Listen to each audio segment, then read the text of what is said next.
At an undisclosed location near the Russian border, 2 buses arrive with 60 Ukrainian soldiers, prisoners of war just released in a POW swap with Russia. 2 women, 58 men, their first minutes of freedom. This Marine tells me about his 4-year-old daughter. It's so emotional, he says. I can't wait to tell her I love her and that I've missed her so much. Some are parents, others grandparents, most defenders of Mariupol, the southern Ukrainian port city that fell to the Russians in May. All of us from Mariupol worry so much, he says. We lost the city. We couldn't fight them off. We don't know how people will react to us. They'll get a hero's welcome, of course. As we go inside, they each get a cell phone. The first time they've called their families in months. Как мама, как папа? How's mom? How's dad? He asks. Are they alive? Their bodies bear the scars of months of captivity. We didn't have any medical treatment, he says. It's been 8 days since he's had a shower. A lot of these guys have physical injuries, scars, but the emotional scars, the mental scars from this kind of hellish ordeal are going to take even longer to heal. One of the 2 rescued women, a radio intelligence operator, describes months of psychological torture, lies that half of Ukraine was now part of Russia, brainwashing, forced to read Russian poetry, sing Russian songs, pledge loyalty to Mother Russia. I wondered, when will this be over, she says. And now you're here. Sorry for my tears. For this former POW, there are no tears left. Her 6-year-old daughter is still in occupied Mariupol. She has no way to contact her, or her husband, a sailor. They surrendered on the same day. How does it feel to be out and know that your husband's still there, still in Russia? I worry so much about him, she says. They torture men much more than women. She's not ready to talk about how she was physically treated. She, like everyone here, just wants to see family, wants to go home. For most from devastated and occupied Mariupol, going home is not an option.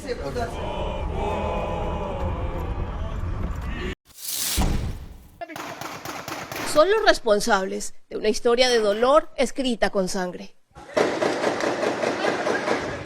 Se trata de los chotas y los espartanos, los protagonistas de estas imágenes.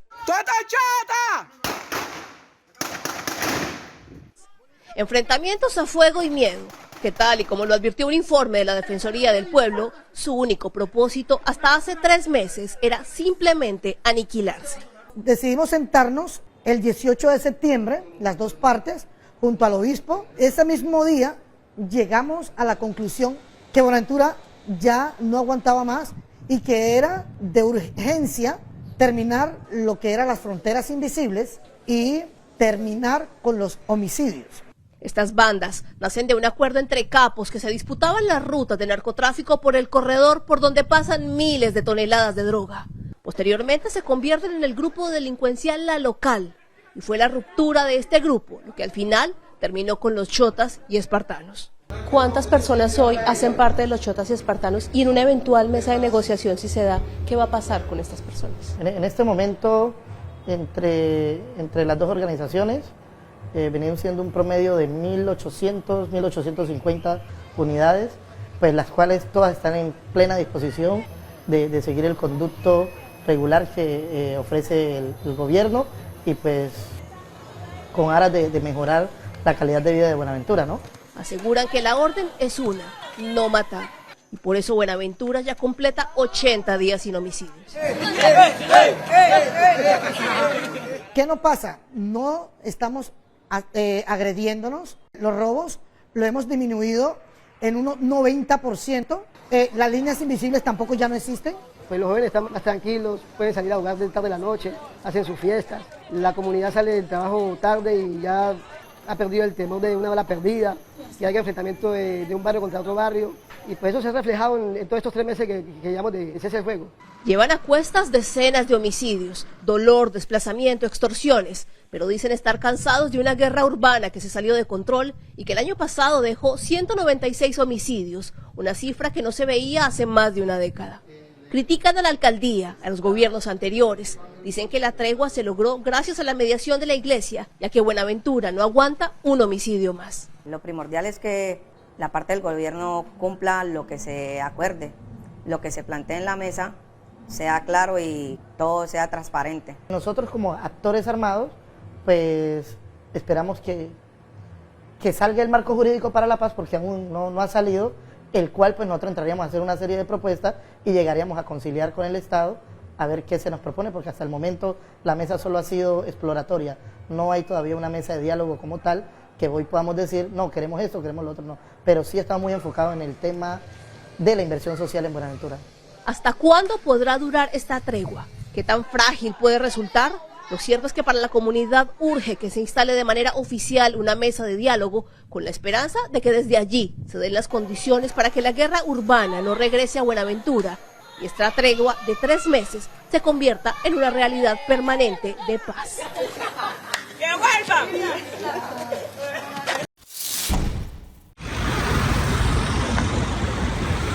Viajamos 6 horas desde la ciudad de Oaxaca hasta la sierra de Santa Catarina, Juquila, y sí, lleva 3 años cerrado. Ha habido muchos momentos de diálogo, se ha querido pues también solucionar esta situación estando los 3 niveles de poder, ¿verdad?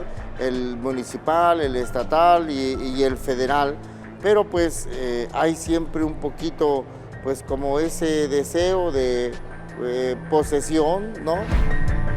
Es el llamado Pedimento, un sitio considerado milagroso por ser uno de los primeros lugares donde se tenía la imagen de la Virgen de Juquila. Era visitado cada año por 3 millones de peregrinos que se detenían a suplicar favores. Muchos peregrinos quieren pasar pues a ver ahí, ya no se puede.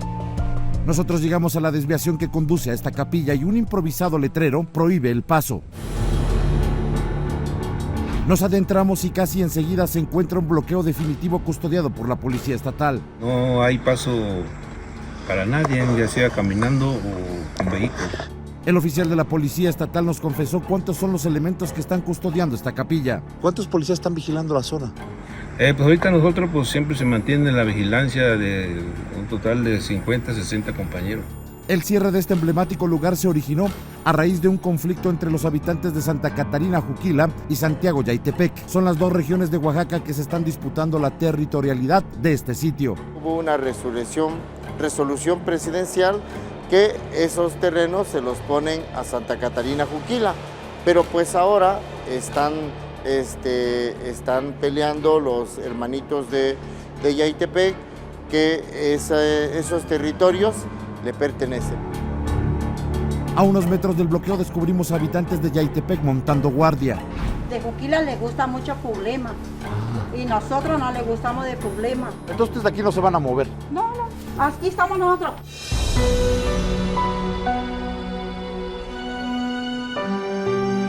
La Virgen de Juquila fue traída a este continente hace 500 años. Por sus milagros, los diezmos de agradecimiento que generaba iban de los 7 a los 10 millones de pesos anuales. Se ha considerado un lugar muy especial para hacer sus súplicas, sus intenciones, poner sus mandas en las manos de la Virgen. Aquí era donde los fieles formaban figuras con barro y las depositaban en ofrenda para pedir sus favores, pero hoy nada de eso es posible. Felipa vino hace 22 años a pedirle un favor a la Virgen de Juquila y como le cumplió, regresó a agradecer, pero no sabía que estaba cerrado por un conflicto. Siento que el pedimento sí era una manera de pedir con manualidades que era para mí, como le digo, hace muchos años, pero sí, para mí sí era importante. Hoy el pedimento a la Virgen de Juquila luce desolado y descuidado. Ningún fiel de los que pudimos ver a pie, corriendo o en bicicleta sobre la carretera puede pedirle o agradecerle aquí favores. Deben llegar hasta la iglesia, es decir, 20 minutos después de este paraje donde está la imagen original. Independientemente de cualquier conflicto, a la milagrosísima Virgen de Juquila la visitan al año entre 2,5 y 3 millones de feligreses. During the hotly contested game, there were reports of offensive comments coming from the Valley Center crowd directed at the Topeka High team. Topeka High boys basketball coach Gio Lyons said some of the comments crossed the line and were racist in nature. What happened at Valley Center and the way the teams were treated, the boys team specifically, is flat out racism. It's that cut and dry. Officials from Valley Center Unified School District 262 told 13 News Tuesday that they had sent a letter of apology to the Topeka Public Schools and to Topeka High School in particular. They added that they were working with Topeka High officials to determine whether any racist remarks were made during or after the game.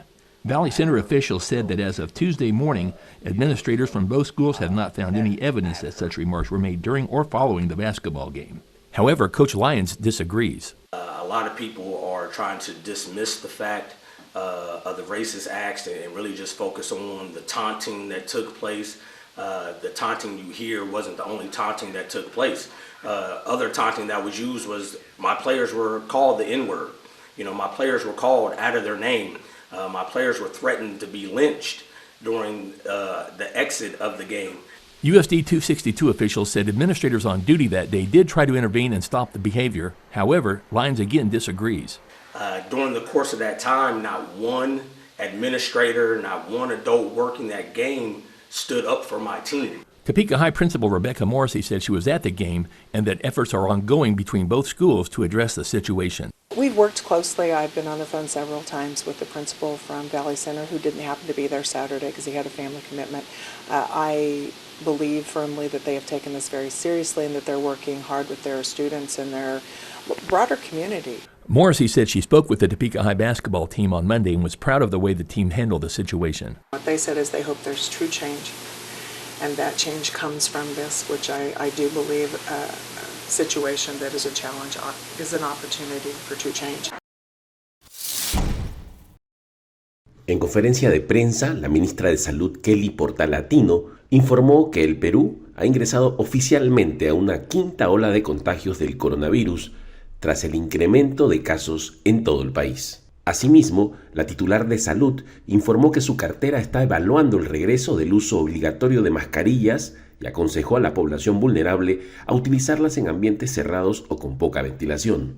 Además, exhortó a quienes no hayan completado aún su esquema de vacunación a acudir a los centros de inmunización a fin de estar plenamente protegidos. Al respecto, el director general del Centro Nacional de Epidemiología del MINSA hizo algunas precisiones. En las personas no vacunadas, en las personas que no han completado su esquema de vacunación, el riesgo de complicación o de muerte es mucho mayor. Entonces es importante que la población entienda eso y responsablemente se vacune, ¿no? Es la única forma de poder responder adecuadamente a esta quinta ola. El Ministerio de Salud ha reportado el fallecimiento de 9 personas por COVID-19 en todo el Perú durante el primer día de diciembre. Solo en la última semana se registraron 14.341 casos confirmados de SARS-CoV-2, de los cuales 6.541 fueron detectados en las últimas 24 horas. Así, la preocupación por el arribo de esta quinta ola de contagios cobra mucho sentido en un país donde al menos 3 millones de personas no han recibido dosis de inmunización alguna. Como se sabe, el proceso de vacunación nacional gratuita empezó en febrero de 2021 tras la llegada del primer lote de vacunas procedentes de China y no se ha detenido hasta la fecha. A resurgence of COVID infections prompting mask guidance from the CDC for parts of New York City. There's still variants that's going around. I know somebody who has it right now. To see more people gather this time of year in big crowds, that to keep yourself safe and keep those loved ones around you safe, especially those that might be immunocompromised, those that are older. It probably is safer to wear a mask. The CDC sounding the alarm that a COVID rebound combined with the rise in respiratory illnesses like flu and RSV may soon stretch healthcare workers thin. The past several years have certainly not been easy, and we now face yet another surge of illness, another moment of overstretched capacity, and really one of tragic and often preventable sadness. California is expecting to see COVID and flu hospitalizations rise 66% by January. The health department reporting that flu activity has now jumped from moderate to high saying in a press release hospitals across the state are working to add pediatric beds as quickly as possible, but the number of children who need hospitalization is currently outpacing their ability to expand.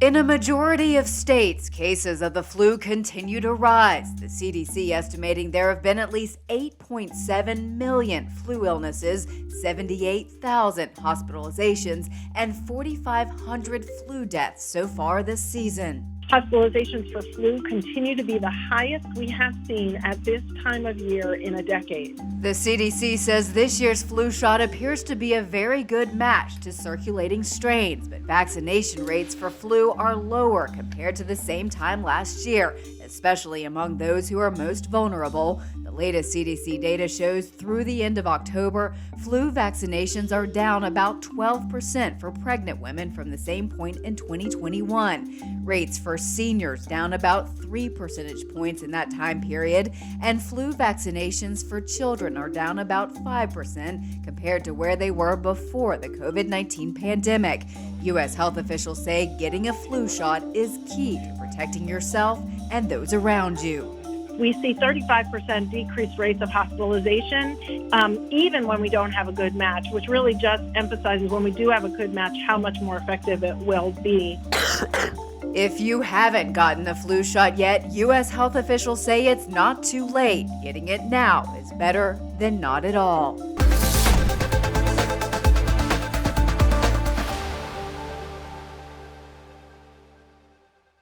Queremos extenderles una gran invitación a todos nuestros televidentes de Telaruba para que sigan bien conectados con Primera Plana con Alejandra Forero, que transmitimos de lunes a viernes en nuestros 3 diferentes horarios. A las 6:30 nuestra premier, tendremos nuestra repetición a las 7:30 de la mañana y a la 1 de la tarde con las mejores noticias locales, internacionales, todos los sucesos que les dan la vuelta al mundo, noticias de virales, noticias de farándula y muchísimo más. Así que todos los días tenemos una cita aquí en Primera Plana con Alejandra Forero.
Nos mainta Turja Luna, Jaranson y Javierna, de nuevo para su norte mainta. Repetición a tarde y su siguiente día, riba live streaming. Nos mainta ta entretener, educar y informar. Nos mainta aquí na mes na Telearuba.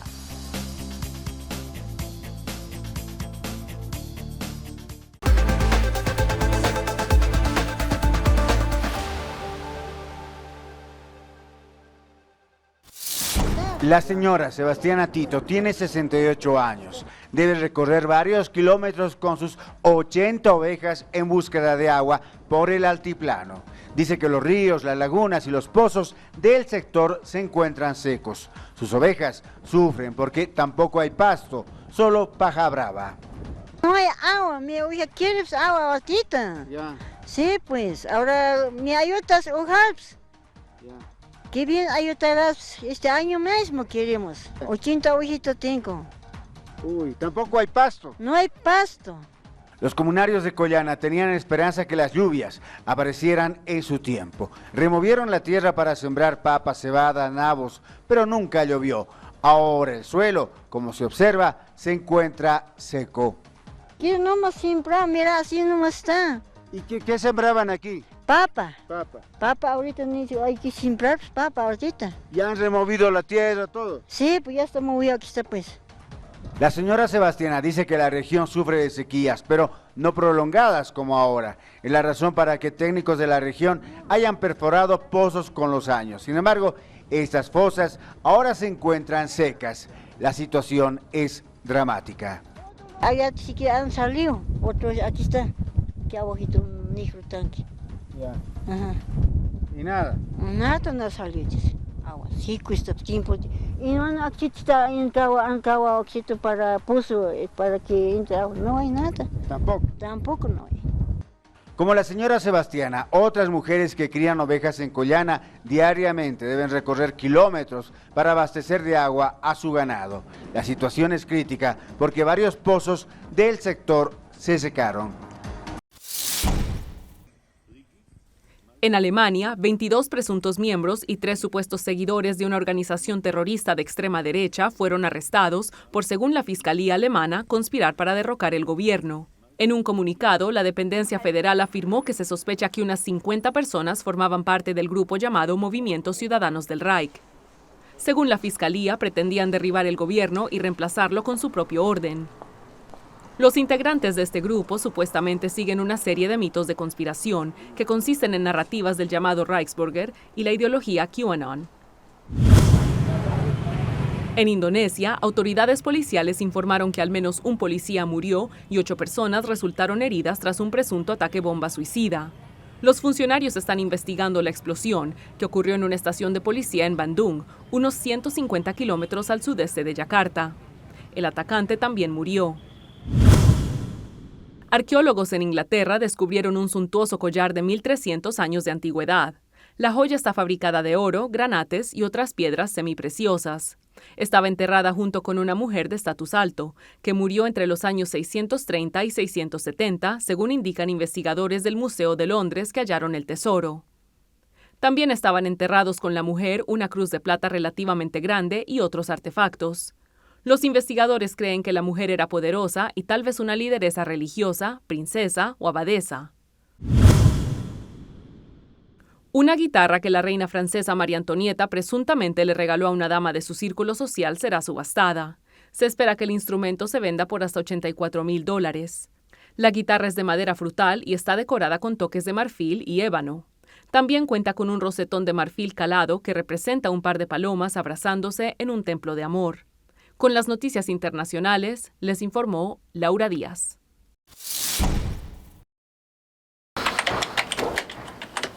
A inicios de este siglo, ir a un cibercafé era necesario para conectarse a Internet. 2 décadas después, dejó de ser rentable, reconoce Edith González, quien tuvo que cerrar su negocio por la baja demanda de clientes. Poco a poco seguimos con más máquinas, que llegamos a tener hasta 11 máquinas. Cuando empezó a caer lo del ciber fue cuando las demás telefonías pusieron internet, le daban impresoras a las personas por tanta velocidad. O sea, ahí fue un poquito más que fue el descenso, ¿verdad? Después que vino lo que es WhatsApp, y eso terminó de botar lo que es el ciber. Bueno, al final yo me quedé solo con 2 máquinas. Y es que conectarse a Internet ahora es parte de la vida, y la tecnología ha facilitado hacerlo en cualquier parte y a toda hora.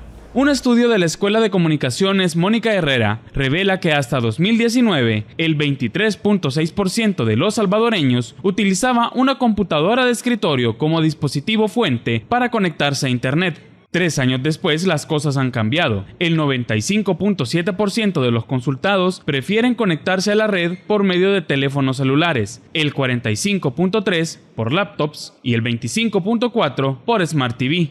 El encierro por la pandemia por COVID-19 en 2020 le dio el tiro de gracia a los cibercafé. Pues con esto de la pandemia, ahí sí ya no se pudo porque no se podía entrar a nadie. Incluso nosotros vendíamos, pero se implementó lo que poner también a la vez tienda.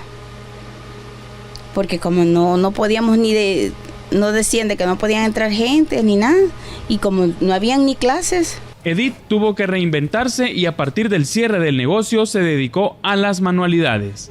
Pero en el municipio de Mexicanos existe un lugar donde el alquiler de computadoras sigue vigente desde hace más de 16 años. Uno, porque claramente sigue siendo rentable, no de la misma forma en la que inició, pero sí sigue siendo rentable por lo mismo de que se ha sabido migrar a otro tipo de servicios. En este lugar, alquilar una computadora oscila entre los 60 y 75 centavos por hora.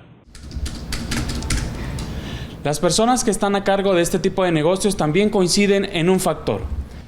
Y es que a lo largo del 2022, insumos como cartuchos, tinta y papel también han incrementado su precio.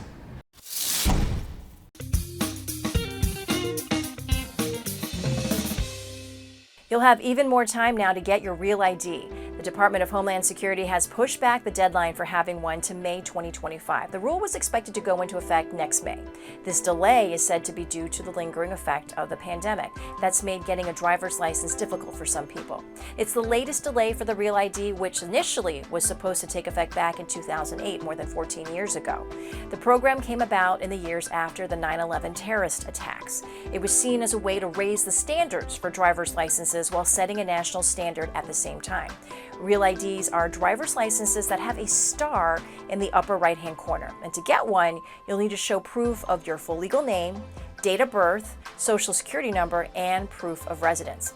Once the rule takes effect, you'll need the Real ID if you're 18 or older in order to fly anywhere in the U.S. The additional time from the latest delay is an effort to give state motor vehicle departments more time to work through the backlog of applications from driver's licenses. Presently, all 50 states and the District of Columbia are issuing Real IDs. For more information on the Real ID and what's needed to get one, check out the Department of Homeland Security's website at dhs.gov. I want to tell you a story. It's a story you may think you know, but you don't. A classic tale comes to life in Guillermo del Toro's Pinocchio. He's just a puppet. No, I'm not. I'm a real boy. The film's stop-motion animation style isn't new to the Oscar-winning filmmaker. I started doing claymation when I was in my Super 8 years, which were before I was 11 or 10. And I then practiced claymation in my teens. I taught claymation. I had a company for about 10 years that produced animation and stop motion and makeup effects. So it's a great return for me to things that are very primal. We have found him, our star! I thought it was really interesting and beautiful to make a story about a puppet with puppets. You know, I think it adds a separate layer where everybody thinks they're not a puppet, but they're a puppet tangibly. The boy loves you for who you are. It's incredibly emotional. It's incredibly beautiful. Right now we need heart, and this movie has the most gigantic heart. It's absolutely, staggeringly moving to me. Please bring him back to me.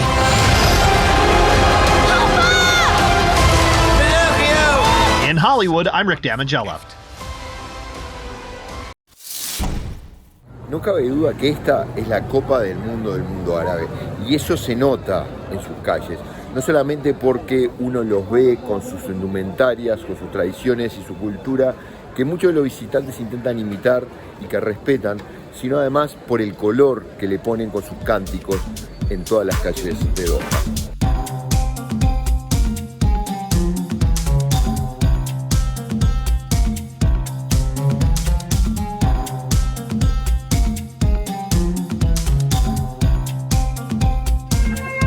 El Mundial y su organización también supone una importante cuota de diplomacia deportiva, así como de venta de un país, de sus tradiciones, de su cultura.